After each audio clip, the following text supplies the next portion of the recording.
Hey everybody, and welcome to the EV Cafe Takeaway Podcast. It is another wonderful day here in the EV Cafe, and I'm Paul Kirby, and I'll be joined by various members of the EV Cafe crew, and today, the wonderful Sam Clark. We have got a guest for you today, as you can already see. We get to speak to amazing innovators, collaborators, and I always get this bit wrong because I wrote it down and then pioneers, innovators, and collaborators. That's what I should say. But there we go. And today, no exception, we are joined by the wonderful Martin Chariots Offiah. And Martin was officially the fastest man in rugby league back in the day. He has scored over 500 tries, and actually the most tries that anybody has ever scored as an Englishman. And number 3 in the world, I think I'm right in saying mine. He's been on Strictly. He's a Sky Sports commentator. He was a model for 2 hours and is now a brand ambassador for Connected Kerb, which is the only reason we've got him on today, because obviously, you know, that's the core. Martin, welcome. Thanks for having me, guys. Yes, it's great to meet you guys. Obviously, I've commented on a few of your posts on LinkedIn, and Paul, obviously, I met you recently at the EV Summit before Christmas. So yes, it's great to be on the EV Cafe. I feel like I've arrived. Well, it is worth saying, Martin, that you are officially LinkedIn famous. I think you might have been famous just before that too, but You're definitely LinkedIn famous now. Yeah, definitely. When I turned up at the EV Summit, and the guy at reception said to me, "I recognise you from somewhere." And obviously, I go around and expect people to say, "Oh, I saw you on Strictly or Question of Sport, or I remember you from your rugby career." He went, "Yes, I've seen a few of your posts on LinkedIn." So that's when I officially became LinkedIn famous. It's a thing. It is actually a thing. Yeah, it's our only thing. Yeah, it really is. Oh dear. But Martin, I mean, we're thrilled to have you join us today. And obviously, there's a lot to talk about in your backstory. But what is it that got you to this sort of world of sustainability and charging and doing that sort of thing? How did you get to this little bit here? We'll talk about your history in a bit, but what inspired you, and what are you doing now? What inspired me to get into sustainability? Just a couple of things, really. I'd say getting older, having kids, having that sort of different mindset and realization. Once you reach the age of 50, you want to be healthy. I'm a parent who started quite late. So as anyone who's a parent and starts quite late, I had my first kid at 40. You start thinking, well, when I'm 50, the kids are going to be 10. When I'm 60, they're going to be 20. So you start thinking about, your longevity and your health. Also, someone just randomly gave me a lift in an i3 back in 2016. And anyone who's been in the EV will know it's a bit of an experience, instant torque, acceleration, the quietness of it. It was actually another rugby player called Andy Gumbersall, part of England's 2003 World Cup winning squad. I also appeared on a reality TV show in 2019 called Hunted, where I weighed 105 kg, and I was with another rugby player, Gavin Henson. And anyone who's seen that show knows that you have to be light on your toes and avoid the hunters. And I ended up as a meme trying to get over a fence. And so, I started to think about sustainability, my health, and all these sort of things. And it all sort of came into one. I bought an EV. My wife had an accident in her car. So I thought that's an opportunity. I always think in life, you have opportunities, then you're curious about those opportunities, and it can lead to an emotional connection. So I bought an EV for my wife. I kept my gas guzzling Range Rover and found I was gravitating towards my wife's car. She started ringing me to say, "Can you bring my car back?" Because we had this rule that whoever got in the Range Rover when it was, low on fuel had to fill it up. So it was £100 to fill up the Range Rover, whereas the i3, fortunately, I had a driveway, so I could charge my EV overnight. So, most journeys you do, I don't say most people do over 20, 40 miles a day. So, an EV was great for all of my daily driving, except for that odd occasion, I went on a long journey when I would then get in the Range Rover. So when my wife called me to, say, can you bring my car back for the last time? I thought, I've got to get myself one. So then I thought, I started looking around. I saw that, these things called Teslas, these incredible things. I think I'd been on a driving experience day where I drove a McLaren. And then I got into this Tesla Model S. And then I thought, wow, this is just like driving a McLaren. I thought, what? I just literally blew my mind driving these things. And then I saw the price of it and thought, well, I don't know if I could justify that. So then I said, can you put me in a Tesla, which I can afford? So I got a 2014 Model S, which had free supercharging. So it still was quite pricey. I think at 47K for a used car. I thought, wow. But then I did the sums and I thought if I sold my Range Rover, I'd had that for 10 years. I thought so I could get about 10K for that. It's about 30K. And I thought, well, if I buy this car and keep it for 9 years, then, it's going to literally pay for itself, with the software updates and the no, road tax and no congestion charge, no ULEZ charge, and all those sort of things. I thought, God, it's a cost saving. So, it was changing.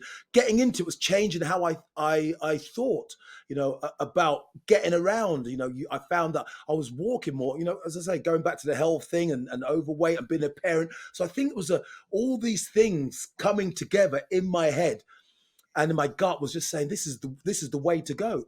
And just at this time, because you're thinking about this, you're now open to opportunities, because I've had several business opportunities to get involved with, whether that's in FX trading, whether that's in doing lots of other things, the dinners and the other things that sportsmen get asked to attend. But I've always said no to, because I didn't know nothing about them. I didn't know nothing about EV, but I had a passion for it because I was into it. And I thought, God, thinking about the planet and my kids, and at that time, I had a statue that went up at Wembley, and that also got me thinking about differently. Because I'm thinking that statue's going to be there long after at Wembley, long after I'm gone. And I started thinking about my great grandkids might take my their kids to that statue and go, that is my great grandfather. What are they going to say about me? And I know it's just like, as I'm speaking now, it's blowing my mind again, because these are the thoughts that I was having.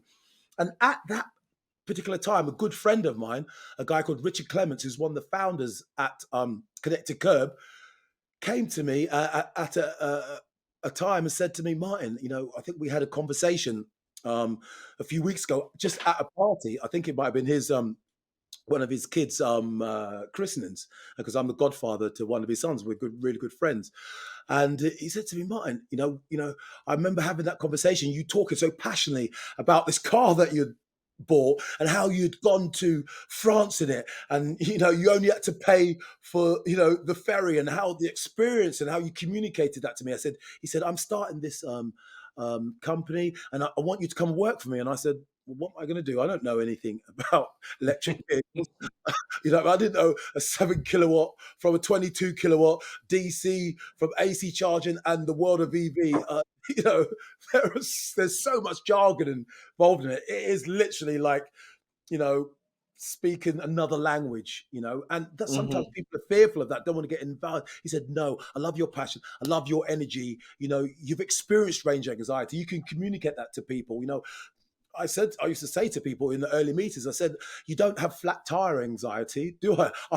I'm of a generation that I've still never changed a tire in my life, but I don't drive my car around thinking, what happens if I have a flat tire? I know what happens if I have a flat tire. I call someone and they come up and change and change the tire for me. So if you run out of battery, in an EV, you call somebody, they tow you to a charger, or they'll maybe have a newfangled thing which they can charge you there on the spot.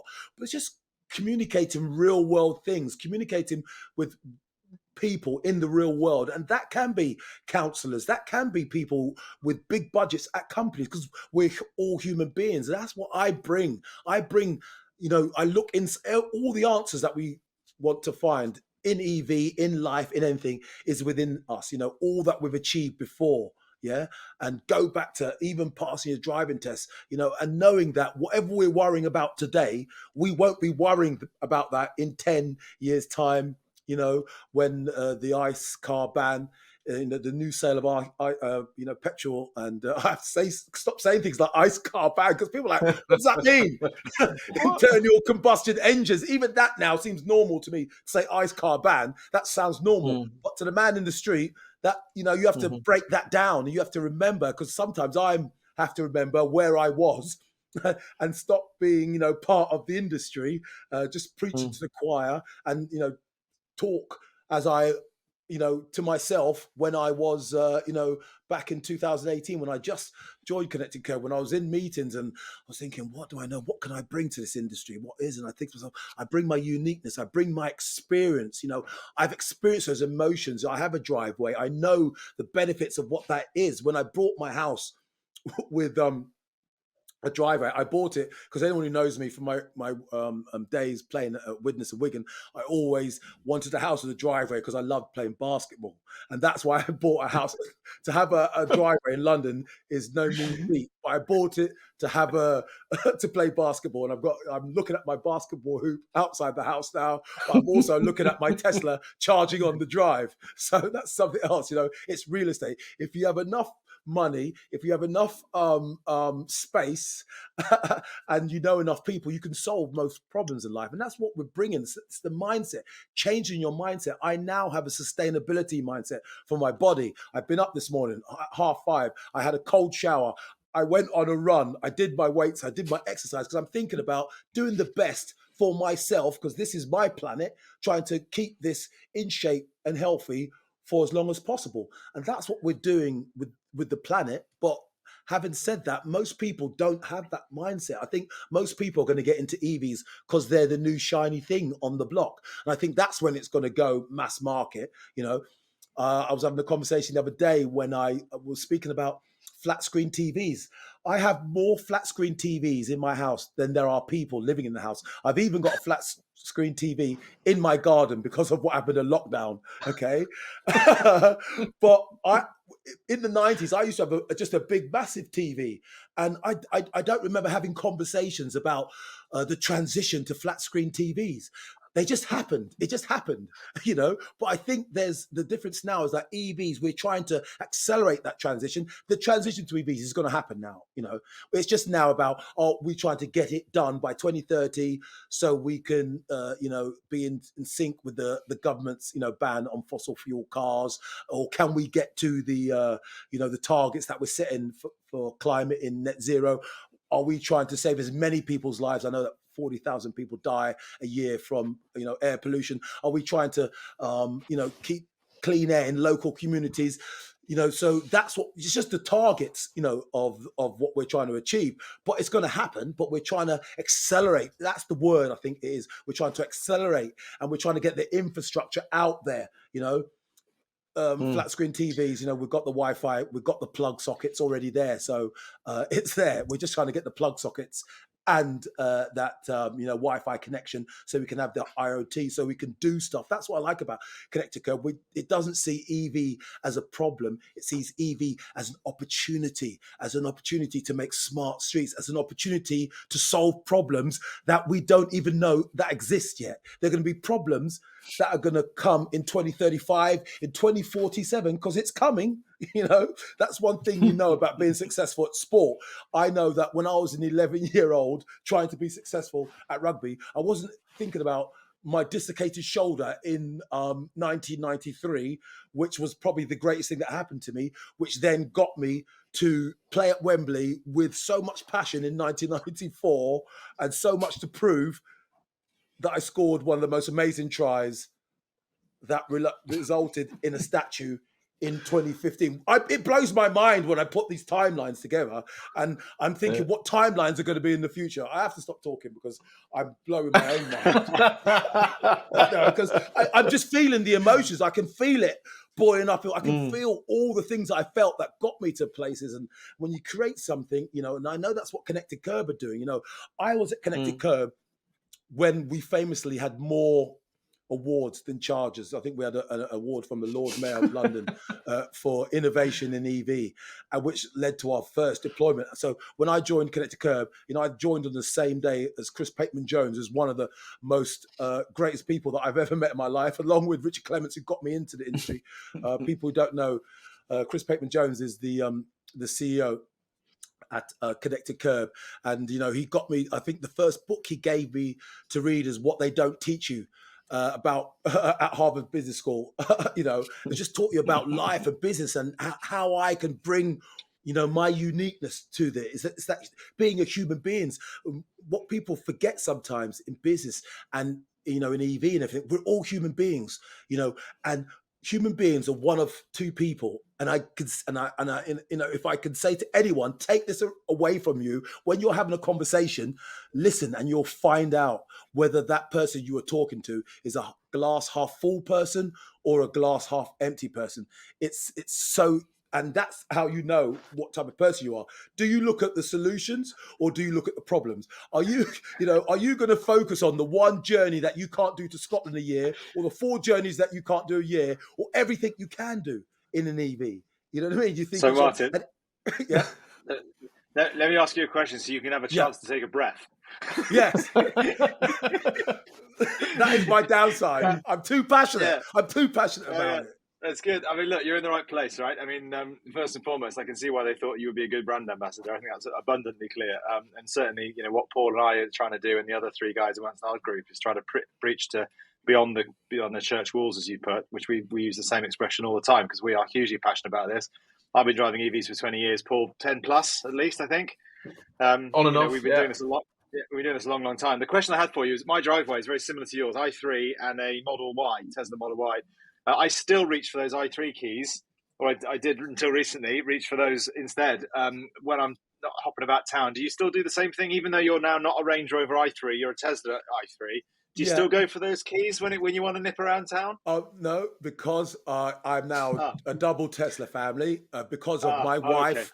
Okay. Obviously, and again, this is all part of the learnings. I said, when you've lived through this, that's why I can sit in a room with someone, of the brains of Chris Pateman-Jones, or a local councillor, or the Lord Mayor of London, because I've lived it and I know it. And I've had a wife on the phone crying because she's got 2% battery and she's trying to go 10 miles beyond the range of her i3. That's why my wife now has a Model 3, just because of she wanted to, we've got friends who, have now moved to Cornwall. She wants to drive to Cornwall. She can't drive to Cornwall in an i3. It's just not doable because of the infrastructure is not there. And I don't want to be, I have to be careful sometimes when I speak because, sometimes I've got my hat on. Sometimes I've got the industry hat on. Sometimes I've got net zero hat on. Sometimes I've got Connected Kerb hats on. So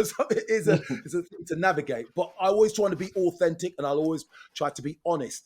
And, that's why I got into this business, because infrastructure is the key. It is the key to it, because on that one day that you do forget to, on that day that I do forget to charge my car, I'm human. I make errors. I am going on a long journey, and for some reason, the kids have got me confused about something. My attention is taken away to something else. I forget to charge my car. I'm getting up in the morning. I've got to go to Birmingham. What do I do? That's when you do need lots of different solutions, lots of arterial charges. If I had an i3, I would still be driving it now, but my driveway is not big enough for 3 cars. And so then I did share on the love that, I bought that i3, I think in 2017 for about, I think it just came off a lease. I bought it for 15K, sold it for 8K 4 years later. And I just, I'm sharing the love. I'm giving this well-kept, good vehicle, which is going to go on, and I'm giving it to someone else. It's about sharing. It's, in life, that's something else I learned.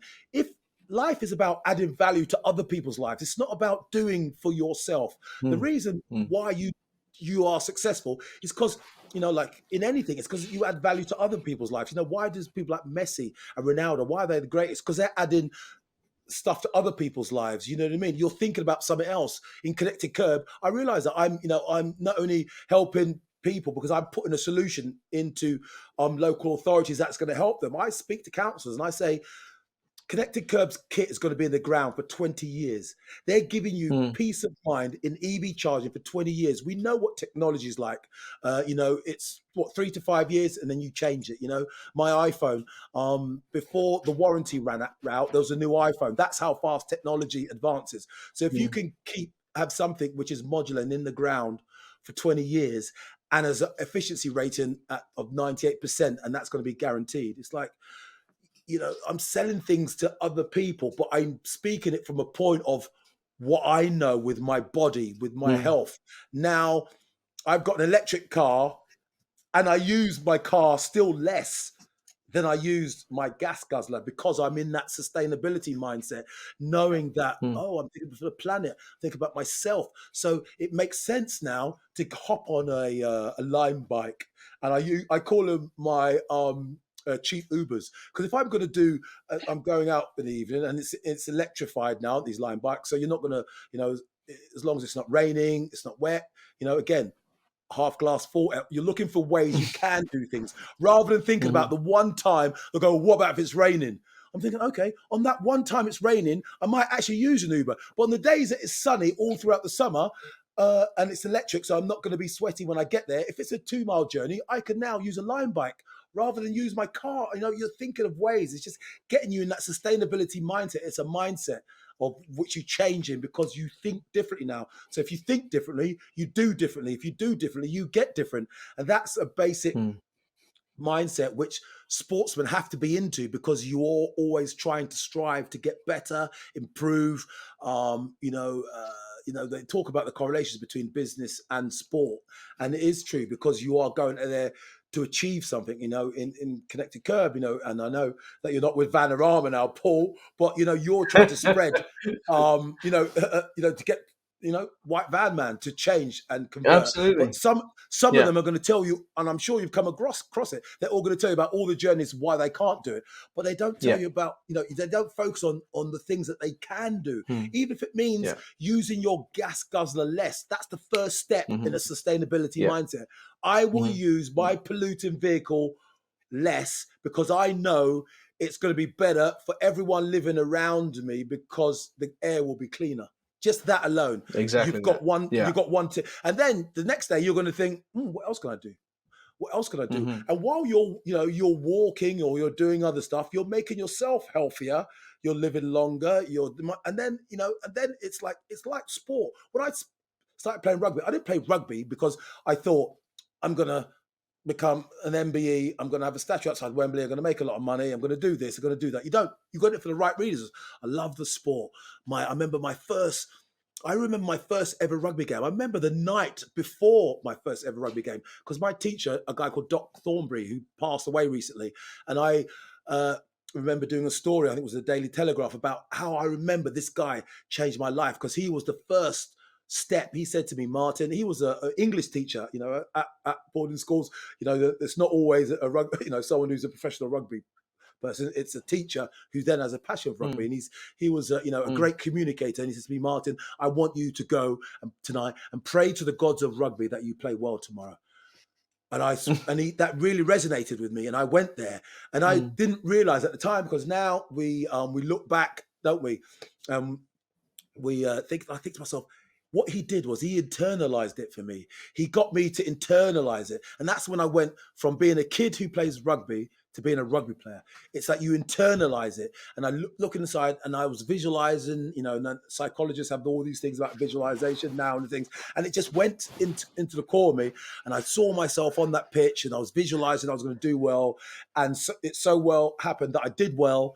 And that's where, I thought to myself, I did other sports, cricket, I was a professional cricketer for 5 minutes playing at Essex. I did fencing, lots of other sports. But, I always remember back to that day. And I went on and what I achieved. And I think to myself, and that's what I'm bringing to EV. I'm thinking that I will always remember the day I walked into the office at Connected Kerb. I got my my password to the internet.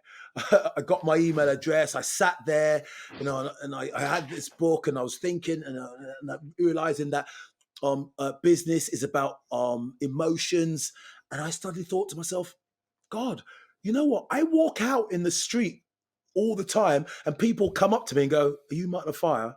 And I go, yeah. And I suddenly thought, that's what I've got. I've got that which no one else have got.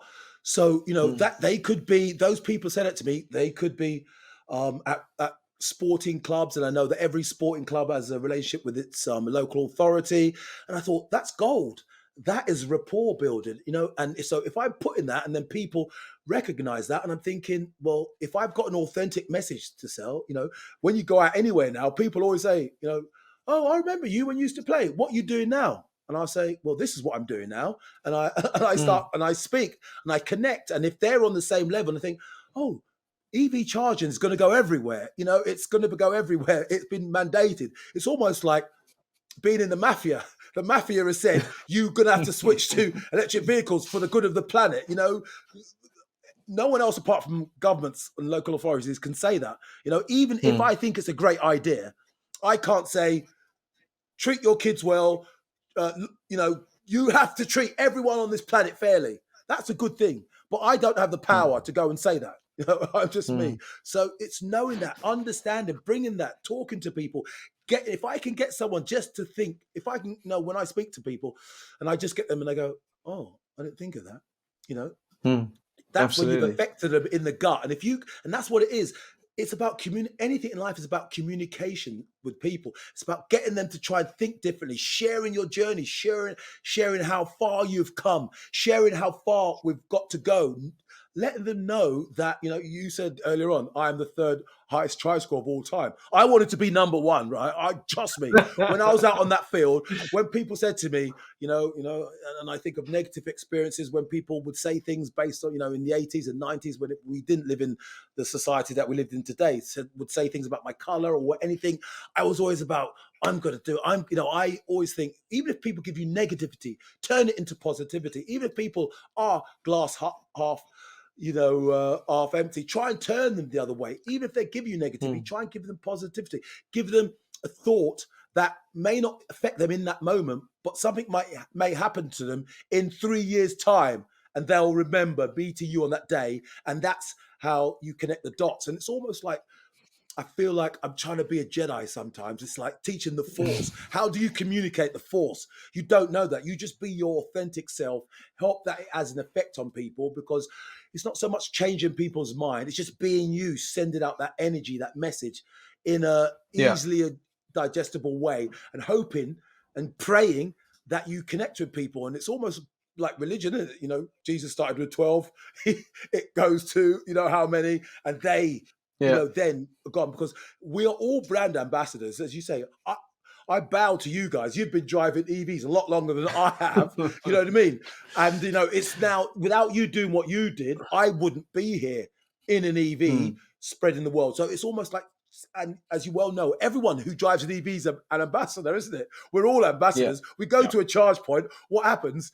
At a charge point, someone goes up to you, oh, how much does that cost? Or what's the range on that? How, what's your experience been on that? What's that? You know what I mean? Yeah. And as we all know, most of the experiences are going to be positive. Obviously, there's going to be that one negative experience. And as again, you can think of the one negative experience, or which they put in the press, or you see this, oh, I did this, and I had to hand it back. But we all know that most experiences with an EV are going to be positive. Yeah. It's a no-brainer. Yeah. So that's why I say eventually it's going to spread. I don't remember talking about flat screen TVs, maybe because I was involved in the industry, or saying, oh, we need to get flat screen TVs in the country because they can be more energy efficient and it's going to be better for the country because we're going to save power and our energy bills are going to go down. No, it's just that, oh, I bought it because everyone else had one. They're in movies. My mate Dave in 1996, he was quite a well-to-do guy, so he could afford to pay, $7,000 or whatever the price was for flat screen TVs back in the 90s. But you can see, when you look into your past and you see things and how things have evolved and how you've interacted with them and where we are now, you know that in 10 years' time, the world's going to be a different place. You know what I mean? You want to go back to, how far do you want to go back? The 1700s, the 1800s, the Industrial Revolution. My history.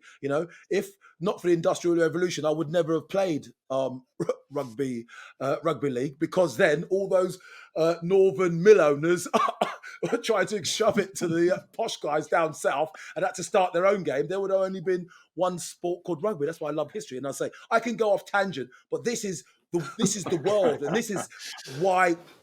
Well, you better get involved in an EV, because there was a guy once upon a time who said, "My dad had a horse. His great granddad had a horse. We've had horses throughout our generation. So I'm going to have a horse." What is that guy saying now? Where is he now? You know what I mean?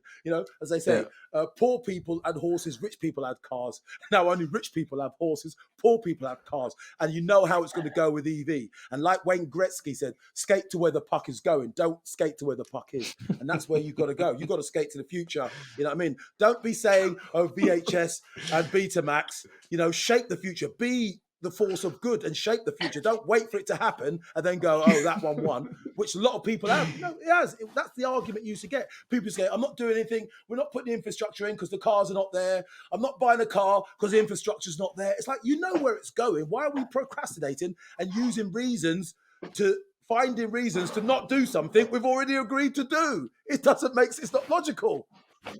Exactly So, right. Paul, And Martin, try and get a question in. I was going to say, so you can get a question in. Right, so we've got a couple I get of told off right, at meetings. I get kicked under the table sometimes at meetings because I love this. And this is the passion.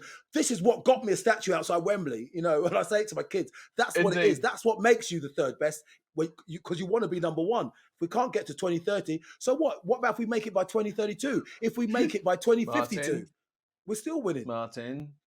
Yeah, tell me off.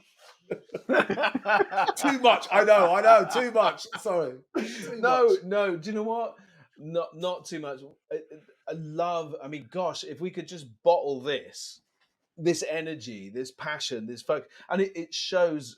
To Sam's point, exactly why Connected Kerb got you. But what I'm interested in, and I'm going to ask a sort of not a technical question, but really, I've got loads going on in my head. But yeah, the thing for me is, right, you've got a drive. Yeah. And you can charge your car on your drive. But you've aligned yourself to a company that are putting charge points on the curb and Wi-Fi and other bits and pieces. Talk me through that, because I mean we've heard of the lamppost technology and all of these different technologies. Why have you kind of focused in on that? And I kind of know the answer, I think, but come on, tell me. Because I had that realization, because I thought to myself, what would I do if I didn't have a drive? If I hadn't had would I have made that step at that time? I know, as I say, it is, fear is a great, inhibitor for us. That's what causes the procrastination. We're waiting for the perfect solution. And I think to myself, and that's why in life, gratitude is the key. Gratitude is the key. I was so grateful for the fact that I had a driveway, and I thought to myself, what about all those people that don't have driveways? What about if I didn't have a driveway? Would I have still got one? I know there's a 22 kilowatt round the corner, but I think to myself, wow. And that's I put myself in that mindset. I said, would I have actually done one? And I would have found it hard to answer yes. It would, and I know it would have been a much braver decision, because it would have made life so much harder for me.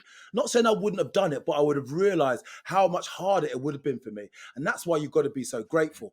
And that's why, in life, getting up in the morning and being healthy is the number one thing, isn't it? Without our health, that's what we've got to be grateful for. And, that's why you've got to tick off all the things. What am I grateful for? I'm great. And having a driveway was one of those things. And I said, what about the people who don't? So I'm thinking to myself, this company is doing things for people who don't have driveways. They're giving them the same ease and convenience. You've got that opportunity to charge outside your house. And we're going to be coming, obviously, in 2023 sometime with the agile tariffs. So that means you'll get the, what I benefit from. That's those cheaper overnight tariffs. We've seen what's happened over Christmas with all these negative stories about queues at superchargers and Tesla. I'm saying that, that's the mindset you start. I've given this a lot of thought, over years. From the point of view as a consumer, as I'm sure I'm preaching to the choir here. These are things that you must have experienced yourselves. I smile when I go past on superchargers and they're all full, because for me it's like free money, because I've got a 2014 Tesla. It's free supercharging, but I've got the charger overnight, so unless I'm going beyond the range of my vehicle, I don't need it. So if it's there, I'll take it. It's like giving me free money. It's like someone says to you, I'm going to give you a tenner. I'll take it if I'm walking past you, but I'm not going to travel 20 minutes to go, or 30 minutes to go and get a tenner, am I? You know what I mean? But if it's there, exactly, I'll take it. So that's what it is, and a lot of people have seen that earlier on, because, we've seen a lot of free charging when, in supermarket car parks. That's all going now. People are just, you have to experience some of these things to have the emotional intelligence. And the only way you get the emotional intelligence is by experiencing things for an extended period. We see it in sport when they say why they picked one player to play because of ahead of another, and they say, oh, because he's got experience. All that experience is emotional intelligence. He's been in those in those situations. He's felt the emotions. He's dealt with them. He's grown. He's a different human being, and that's why I've been in those experiences. And then you can have empathy for other people as well. That, what I mean? You think, I've got this.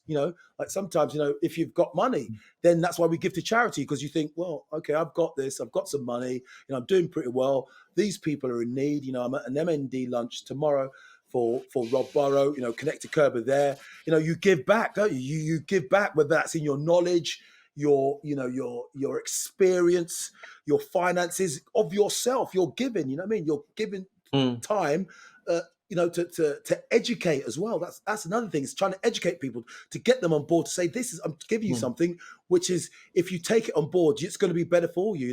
I was up in Warrington. I'm not sure if you saw last week at Warrington. It's through my rugby connections, areas where I play. So you have that rapport, so you can give that, and then you spread the word. And, if you've got it on your street, I'm thinking, if I didn't have a driveway, what would I want on my street? Genuinely, being authentic and real, asking yourself these questions. As I said, most answers you'll find, if you're being truly honest, because it's hard to lie to yourself. If you're being honest, you think, what would I want? What would I want? If you give other people what you would give yourself, then you can't have anything better than that. I'm thinking to myself, what would I want outside my house if I didn't have a driveway? I want enough chargers so I could charge up outside my house. I want them to be discreet. I want them to be working, obviously efficiency rated, because that's the number one thing. When you've been in an i3 and you've only got 100 miles, when I say 100 miles, 97 or maybe 89 on a very cold day in winter when it's frosty, when you're going up to that charger, what's your number one thought in your head? Not how fast it's going to charge. Working? Is it working? So that's the thing. That should be your number one thing. Not what does it cost to put. You're not thinking, what did it cost the local authority to put this charger in there? What's the commercials? Because I see in these meetings, and there's a lot of deals that break down. You know what? Oh, it didn't make sense on commercials. That's why we're in this predicament in the first place. Because people have thought, just give you another little story. Back in 1970s, when I was a young lad, okay, I'm not a scientist, and as I said, I'm not the smartest man in any room that I go in. But even back in the 70s, when I was less smart than I am now, when I was I wasn't driving, but when I was in the car with my dad, driving behind one of these vehicles that's putting out black smoke out the back of his exhaust, we've all been there. I thought to myself, that can't be good. And I'm thinking, if I thought that in the 70s, why has it taken to 2023 for people far more intelligent than myself to work that out? Because people have been too emotionally invested in making money. And now we're thinking, taking Greta Thunberg or whatever, a certain level of consciousness out there for people to finally say, we have to do something about this. And there's still people who don't think that climate is an issue, whatever, blah, blah, blah. But it's all about what you believe. It's about your emotions. And, that is it's emotional intelligence, feeling it. Yeah, and you're talking about feelings there, and listen, we've really received so much encouragement, motivation, energy, positivity. I'm guessing, just it's a wild guess, but you're a half glass full kind of guy. You think? Yeah, you think? You have to be. That's the only way you can be successful. Absolutely, I'm 100% with you. But there must have been times where the glass, even though it were half full, must have felt a bit cracked and a bit broken. There would have been Absolutely. times in your life. What is a time in your life where you really had to dig deep? And just you as an individual. Yeah. Talk to me about I'll give you two points. There's one in my EV journey and one in my sporting journey. And yes, that is all part of life, what you understand. It's got to be, it is like anything else. It's like you go forward, couple of steps forward, then you go back. Couple of steps forward, then you go back. Couple of steps forward. But it's over time, you're further down the road than when you started. That's why you have to take that thing. Because if you stay too much in the moment, then you're too reactive, aren't you? You're like, oh yeah, everything's great. Oh, everything's shit. Oh, everything's great. As some supporters of football clubs are. You know what I mean? When they're winning, they're happy. When they're losing, they're not happy. Rather than seeing where were we at the beginning of the season, where are we now, where are we going to be next season? So in my rugby career, things were going pretty well for me. Obviously I had setbacks. I didn't get picked for England schools. I didn't get picked for the first Rugby Union World Cup in '87. So I went to switch to play rugby league because I thought, it's not going to be another World Cup for another 4 years. And, these guys are going to pay me a lot of money.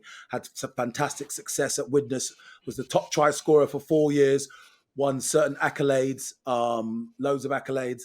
Won the Man of Steel in my first season in the game, became Martin Chariots of Fire, saw it for the first time in print in a newspaper, and I thought, oh, that's probably me then. I didn't So, myself. Martin, is the truth? So there is sorry to interrupt, but there is a statement somewhere that says that the Swing Low, Sweet Chariots was Swing Low, Sweet Chariot was sung first in 1987 while you were playing in the Middlesex Sevens. Is that true? That is true. The curator of the RFU Museum contacted me to let me know that they have found footage of that song being sung at Twickenham when I was playing in the Sevens in 1987. When people thought the first time it was sung was in '88 when Chris Oates scored a hat-trick for England against Ireland in '88. And people may not know, but the guy who's no longer with us, a guy called Colin Welland, who wrote the screenplay to Chariots of Fire, told me he was there that day and he used to tell me this story. And Colin went on to write the autobiography for my, went on to write the foreword for my autobiography in 1997. So that's how my relationship with the whole Chariots of Fire movie came along. It was just because he was there that day. He remembers singing it and he used to tell me that story. And I used to think it was an old, folk. I didn't even know my name was Chariots or anything like that. It was only because in 1988 I saw it in the newspaper, and I've still got the newspaper. I've kept it. It was a picture of me in a Roman centurion outfit in the Daily Mirror. They couldn't stump up for a chariot, so I was in a wheelbarrow. You could go and see that picture. It's on my Instagram page, and it says Chariots at the top, and that's how I became Chariots of Fire. And I remember going to. So what's amazing about that, Martin, is I was an amateur rugby player for 20 plus years, and all my mates went down the pub and we were screaming that song. And every time we went to Twickenham Stadium, we were singing out Chariots of Fire every single time. Absolutely oblivious to where it came from or why we were singing it. It just was the right thing to do. So it's great. It's funny how things start because you always think share a conversation with you about it. Yeah, it's always funny how you think, how do things start? I'm not saying that they were singing it at me, but I was on the pitch when it was being sung. Colin Welland was in the, Colin Welland was in the stands that day. He wrote the film Chariots of Fire, and he also wrote the foreword to Rugby. That is history. There you go. You know what I mean? And it's there. Amazing. I have the photos. So that's sometimes in life. Anyway, I think what's more extraordinary is 30 years later, it's still being sung at Twickenham. That's yeah. So even, and everyone, more incredible. When I go to watch, I'm going to actually because of my good friend Sean Edwards, who's now a coach of the French team. He's a defensive coach for the French team. He's invited me to the game. France are playing England at Twickenham, I think in March. And I'm going to the game, and sure as eggs, as soon as they start singing that song, people will turn and look at me in the crowd. And most people just think, oh, it's a coincidence, or it's this, or it's chariots. But, because I'm known as a rugby league player, it's so life is never straight roads. It's all about, and to be in the history, part of the history of the sport of rugby league, with the statue at Wembley, being attached to the, to the song Swing Low. You actually had to be there, your nickname's Chariots, having that connection with Colin Welland. I'm actually going to do a talk at in Wigan on February the 10th at the DW, I think Robin Park, the arena next to the stadium. And Christy Welland, who's the son of Colin Welland, who is bringing the Oscar, that Colin actually won when he famously stood up at the Oscars and said, the British are coming. He's actually bringing that. So we're going to do a photo shoot with me. I've never been in the same room as that Oscar. So it's all about history. And that's life is all about these stories and things and knowing your history. And, that's what I bring, as I say. And when I get back to my original answer, which was... sorry, I interrupted. In 1993. Obviously, I'd signed for Wigan in 92 for a vast sum of money, 442,000, which is nothing in modern football transfers. But in 1992, for a rugby player, that was a lot of money. So obviously that came with a lot of pressure on me. I had a fantastic year in 1992, scored 10 tries in one game. Even when I tell my kids now that I scored 10 tries in one game, without YouTube, they would not believe me unless they see it with their own eyes. Because even when I say it now, it sounds weird. What, one player scored 10 tries in one game? Doesn't make sense. But, so much happened for me great in 92. Then in 93, I went to Australia, dislocated my shoulder, came back. There was a guy called Jason Robinson, who you may know, who's a good friend of Billy Wiz, a great friend of mine, who was just young at the time, just breaking into the team. There was another winger who we just signed, an all-black winger called Vainga Tugamala, God rest his soul, Inga the winger. So obviously 3 into 2 didn't go. I had a dislocated shoulder, wasn't particularly playing well. But my good pal, Sean Edwards, gave me a great bit of advice. And that's what I always say. It's about helping people. I'm so indebted to that guy. If that guy rings me now, and asks me to do something, it's done. He knows that. That's the connection that we have. And that's why I say emotions and knowing stuff is so important. He knows he could ring me up at any day or any time of the day, night, and say, Martin, can you do this for me? And I'm going to do it for him. Because I remember back to that time in 1993, when I was at my lowest point, I'd been in Australia and, as I say, dislocated my shoulder at Penrith Stadium, playing for Eastern Suburbs. I was getting abused by these Aussie fans. It was a low point for me. I come back. Wigan were, upset with me. They stopped paying me my wages. I was doing other jobs. That's when I was a model. I earned quite a lot of money for taking my clothes off. And actually, I'm not too embarrassed to say, I appeared in a gay magazine with a ball in front of me. Because they offered me a lot of the things, they offered me a lot of money to do it. And I'm not too ashamed to say I did it. I needed the money. I did it. Things that you do. And I wasn't playing particularly well. I remember I had a particularly bad game against Huddersfield. I think it was Wakefield. Yeah. A guy called Henry Paul poked me in the eye and I missed the tackle. And the whole crowd, imagine that your own supporters are saying, get rid of you. That is after being bought for so much money the year before, that's a pretty low time in a sportsman's career. And Sean Edwards got me to side. He said, you know what he said to me? He said, Martin, if it's not, because I was trying to put on muscle because, trying to do weights, I got away from what it is. As sometimes you get away from what it is that makes you successful. Keep the basics, keeping it simple. And he said, Martin, if it's not broken, don't fix it. And he says, run hard. Run hard. That was in his northern accent, run hard. Basically, you know what I mean? What he's saying is stop thinking about yourself. Go back to basics and do it for other people. Think about your teammates when you're there, not thinking about yourself. I'm going there running hard to help my teammates. And that's what I did at Wembley in 94. Anyone who wants to go and see, lots of people have seen that try, whether that's on reality TV. That try gets shown more because I'm on reality TV. I've done Strictly Come Dancing, Hunted, Total Wipeout, Come Down. So, I've done probably more reality TV shows than I've played for rugby clubs. But, that is about getting that for getting your name out there, connecting with people on their level. Reality TV is something people connect with. More people applied for Love Island than applied to go to university last year. You know what I mean? So when I hear politicians, you laugh, but when I hear politicians say things like, I don't know who, when people say, oh, Jade Goody, I don't know who she is.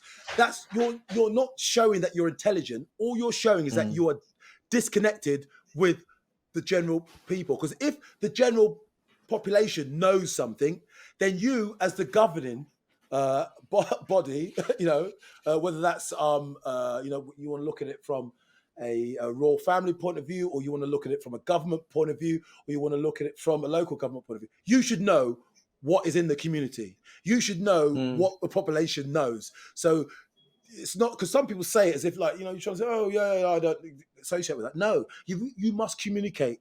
Don't lose contact with the general public. Know what they do. Be able to communicate with them. Break it down. It doesn't mean that you are any less of anything. You know what I mean? So when he managed to communicate with me that and say that to me, it is because I knew Sean, I loved him. He's a very blunt and to a matter of fact person. But when he said that to me, that flicked a switch in me. And I said, what is it that got me to this? I've done so much great in the past. Just continue doing that. Continue doing what got you to the dance. Don't try and reinvent the wheel and do something different. Just do what it is that you're doing and work hard. And that's what I did. I just worked hard. I kept it simple. You know what I mean? I worked hard, and I remember on that day in 1994. Imagine this: I wake up the morning of that game in 1994. I've won I won the Lance Todd, which is the man of the match for that game 2 years ago. I think in '93, as I say, it wasn't a great year for me. To compound it, what a good friend of mine who was playing for the opposition, because I was playing against my old team, Widnes, elbowed me. Imagine that. This is a person who I'd been in the trenches with, done so much with, guy called Richie Dares, but because now I'm on the opposition, he elbowed me in the head, knocked me out, got sent off, first person ever to be sent off in a Challenge Cup final at Wembley. It took us about 20 years to reconcile our differences. So I had history. But then I'm waking up to play, and now somebody writes a story about me. Imagine this, on the morning of the game, writes a story about me saying that I'm finished and I'm the best of a bad bunch and I was never anything. And this person who wrote the story, a guy called Alex Murphy, is one of the most revered players in the history of the sport.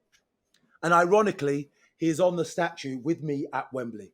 Go figure that. So for the rest of eternity, we are stood. And that's why I keep things, because it's evidence. It's to communicate. Again, this story is on my Instagram feed. Anyone who wants to go and know anything about my life or about my EV journey, just go look at my Instagram feed. You see, it's all there, because you have to document your history. It's almost like, you want to have a soundtrack to your life in music. You want to document your history, anything you achieve. Imagine that if you had everything, the day that you passed your driving test, the day that you graduated, the day that your kids, you want that to be all documented. And a lot of it is now, but in the old days, it wasn't, because we didn't take pictures, or video. No, not that you should be videoing your births of your kids, but imagine that, there's lots of things that you think you wish you've had that.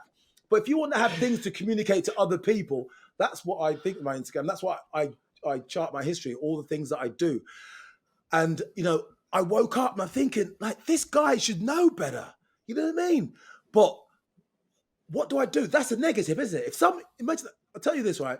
Not many rugby players in the history of the sport have been on the back page of a red top newspaper. And that's for doing something good, right? So the only time it happened to me is because Alex Murphy is writing that I'm finished. And that was ahead on the morning. Someone brought me that paper. So I thought to myself, wow. I'm feeling the emotions now, how I felt that, because I'm all about emotional intelligence, and I'll tell you why that has come about. And that's a little bit later on. But I remember feeling some emotions in me that had written this. It was obviously it's going to be a motivator. I folded up that newspaper. I put it in my pocket. Imagine what I'd come through in '93, and Sean Edwards and Wigan wanted to get rid of me. And then I think I'm slowly getting things back. Jason Robinson is one of the greatest players that ever played this game. Mm. He didn't get Mm-hmm. selected for that 94. So I'm thinking, and Jason didn't get, he went on in 95, you know, got into the team and he won the Lance Todd the year later. But in 94, he didn't get picked. He was still a youngster, didn't get picked. And I'm thinking, this is it for me now. And then and they're writing this. And I'm in, you know, I'm on the back page of a red top Daily Mirror newspaper. I thought, wow, I'm on it. And then I go and do it. You know, I'm thinking about my team. I'm thinking, we have to win this game and I've got to do it. And the hardest thing in rugby league to do is to score a try in a big game with 80,000 people when they give you the ball under your own sticks and say, go. That's why it hasn't happened on many occasions anyway. You know, and to do it on that day with all that history, what I've been through, and I thought, wow, that was, and I'm thinking, I don't know what it is, but this is it. I don't know what it is, but this is it. And that's why I dropped to my, imagine that. So I dropped, it wasn't choreographed. I've never done that before, never done it again since. Dropped to my knees, put my head in my hands, thought about my history, where I'd come from. You know, we haven't talked about so much of where I've come from at the beginning, from, you know, before I was 11, you know, how I was born, what I came into, what my parents came into this country, you know, as immigrants, meeting each other outside a tube station. You know, imagine that before social media, being able meeting somebody outside the tube station, find that you speak the same language as them, find that you from the same, you know, from the same town, you know, a couple of villages away. Have me, you know, have my brother, send him back to a war-torn country because they didn't have childcare.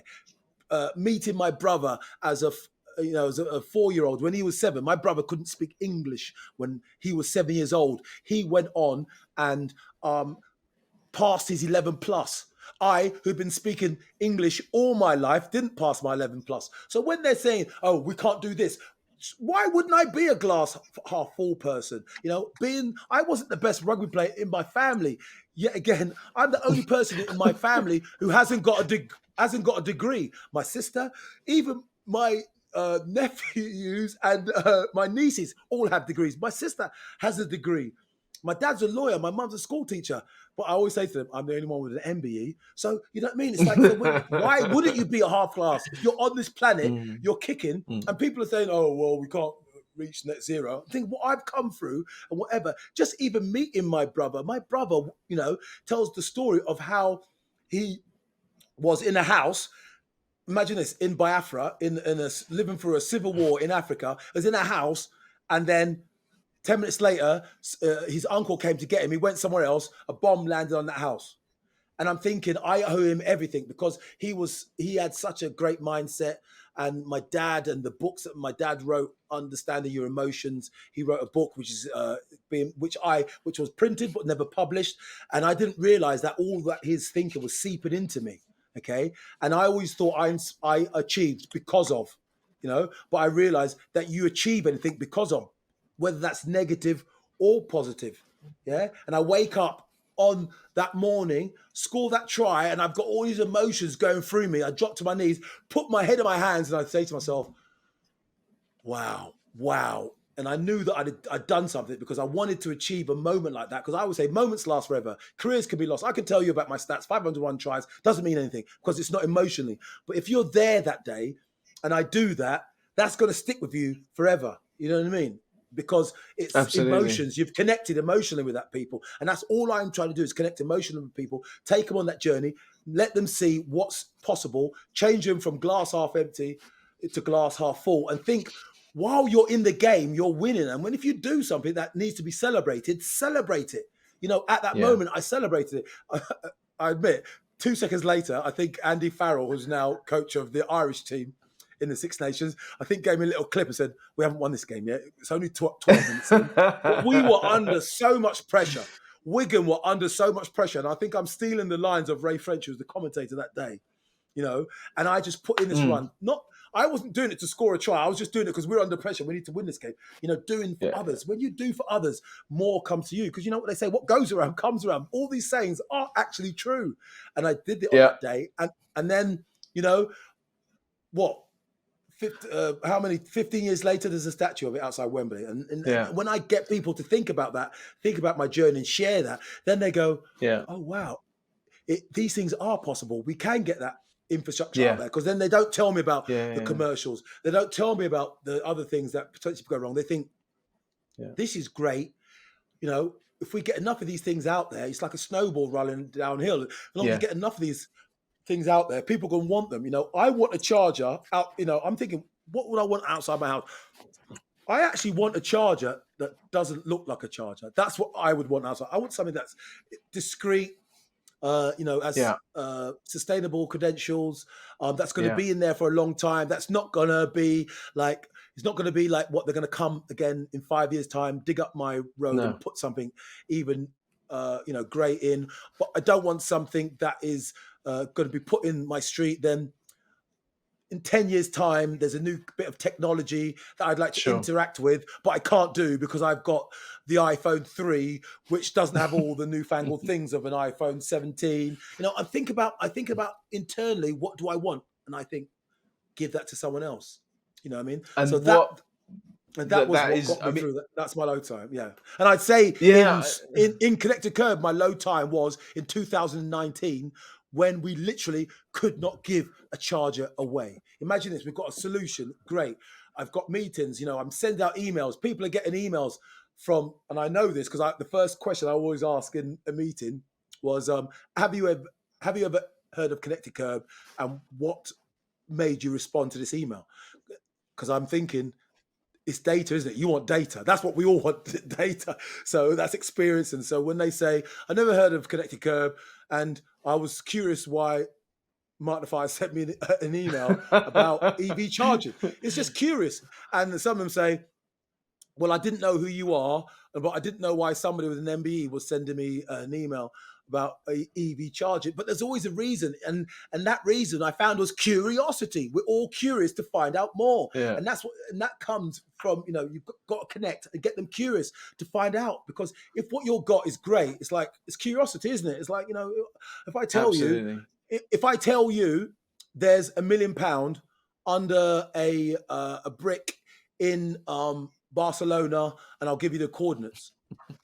Even if there is £1 million under that brick, what's going to get you there? It's got to be a bit of curiosity. It's got to be an emotional connection. If you believe me, if you haven't heard me, there's reasons why you would do that. Even if it is there, even if the solution is good, great, it's still going to take a leap for you to get you there. And I understand these things from mindset, and I understand how my brain works, and I understand how other people's brains work. And so it's about connecting with people. It's not so much about having a great product that works, isn't it? It's about connecting on a human level with people and trying to be authentic and generally help them take their pains away. Because some people are brave, isn't it? Once upon a time, there are people who went, what, I'm not sure what's around that corner, but I'm going to go and have a look. Some people are like, no, there could be a tiger around there, But if everyone had that mindset, where would the world be now? So we have to have those of us who are brave, like your good selves, and when the infrastructure's not there, go on. But some people aren't. And I must admit, during 2019, I felt to myself, God, what have I sunk? A lot of my children's future, a lot of my future, a lot of myself into this because I believed in it, and it wasn't getting the response. So what do? I go back to my experience and think, you just soldier on. That's why belief is so important, isn't it? We have to believe. Yeah. If we didn't genuinely believe that EVs were better for the environment and better for everyone, we'd give up on it. We'd just sell it and go back a gas guzzler. Exactly. The planet would probably be all right for our lifetime. Yeah, and I think that's the thing. We've got to have that long-term view, and it's so exciting that you brought so much energy and so much passion to your work with Connected Kerb. It's no surprise that I'm here in Bedford and I've got some of your chargers, the Connected Kerb chargers in Russell Park, and Warrington is now going with the Connected Kerb chargers, of course. probably in your honour, I would imagine, almost No, entirely. it's not due to me. So, No, that's what I say. Always stay humble. That's one thing I've always learned. And in life, no matter how successful you are in life, you always stay humble, because if you know, I think Gary Neville said it in his autobiography, which I read recently, and why he's a success. I mean, if you look at Gary Neville, you think so. He's not the most athletic looking person. He's not, the tallest of people, but he just worked hard, and that's what we always have to do. Is like, just because we've got two of the biggest deals, I think, with West Sussex and Surrey, two of the biggest contracts, for public EV charging infrastructure, 20-year concession deals. But if you start to get arrogant, then you'll stop growing and stop learning. Totally. No matter how great you are, it's constantly evolving. And as I say, that's what I bring. But I bring that authenticity and that experience. You bring that and we're all going. Yes, we're not. But it's like, it's trying to communicate that, but we're all unique. Yeah. But then we're all similar because we're all human beings. We all don't do things we should do. If I say to people, think of something that you should do, but you're not doing, and think why you're doing that. And if you can answer that question, you're a better person already. Yeah. And there we go. We want to be better people. Martin and Offiah, you have helped us on that journey today without a shadow of a doubt. I mean, bringing the story of Connected Kerb to life, but also your own personal passion and just the journey. I fear we've only scratched the surface. Always. But it's been a real experience. I think we've learned so much, and we can all take away something from that. And for those of you that are interested, Martin's Instagram is Martin_chariots_Offiah. So go and find him. You can fill in the gaps from the story today, and also check out the EV Cafe on the World Wide Web, but also LinkedIn and also Twitter and Instagram. We have had a fantastic day with Martin, Chariots of Fire, and learned so much. Martin, thank you so much for your energy and your passion, your candidness and your openness. It was characteristic in my little research that I did of you, just so open about your life and wanting other people to learn. It's been amazing to have you on. My pleasure. Thanks very much. Thanks, everybody, and we look forward to catching up with you next time.